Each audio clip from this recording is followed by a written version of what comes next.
Söz Бекешев Дастан Далабаевичке берилет. Проект Конституции содержит очень много противоречий и ошибок.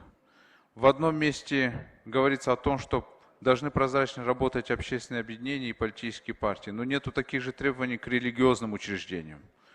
В другом месте пишется, что у нас цензура запрещена, но в то же время есть пункты, которые говорят, что законом будут предусмотрены ограничения по распространению информации. Говорится, что президент будет возглавлять исполнительную ветвь власти и нести ответственность. Но при этом, если депутаты Джогорку Кенеша не принимают отчет об исполнении бюджета, нести будет ответственность почему-то председатель кабинета министров. Генеральный прокурор будет обладать, помимо функции возбуждения и расследования уголовных дел, еще и инициировать законопроекты. Судебная ветвь власти формируется практически президентом. Центральная избирательная комиссия наполовину формируется президентом. Депутаты могут отзываться. Вот это все приводит нас не к президентской форме правления, а к суперпрезидентской форме правления.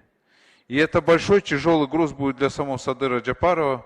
Вынесет ли он, я сомневаюсь в этом. Эми biz сұрауларды бергенде авторларды издегенбиз. Авторлар бар екен. Мына мен өкмөттүн корутунду ачып көрдүм. Жоркенештин токтом долбоорду ачып көрдүм. Комитеттин заключение ачып көрдүм. 4 эле депутаттын фамилия чыгып атат.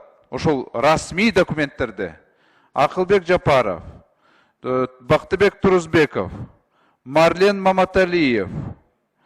Мына булар демилгечилер. Мирлан Бакиров. Бул демилгечилер. Башка болсо демилге колду койгон депутаттар, алар ноябрда колду койгон. Башка документке. Бул жөн эле жасалма болуп калды.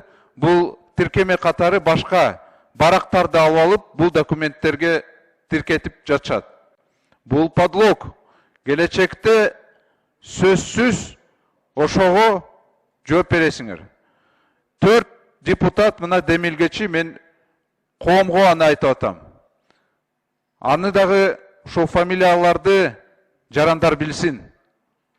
Садыр Жапаров ошону идеяны айтса, булар аткарышат бул идеяны.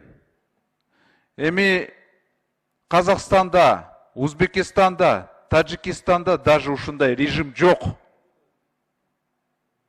Эми биз билбейм каяка баратабыз. 5 жылдан кийин, биз мейли мына 5 айдан кийин кетебиз. 5 жылдан кийин депутаттар көбүнчө ыйлашат да. Но некоторые думают, что заключили сделку с совестью, некоторые думают, что заключили сделку с властью, некоторые думают, что получили какие-то выгоды для себя или могут договориться о будущих должностях. Но это вам вернется в другом виде. Поэтому можно думать, что бесконечно можно вертеться вокруг власти, но рано или поздно солнце обжигает, и обжигает очень больно.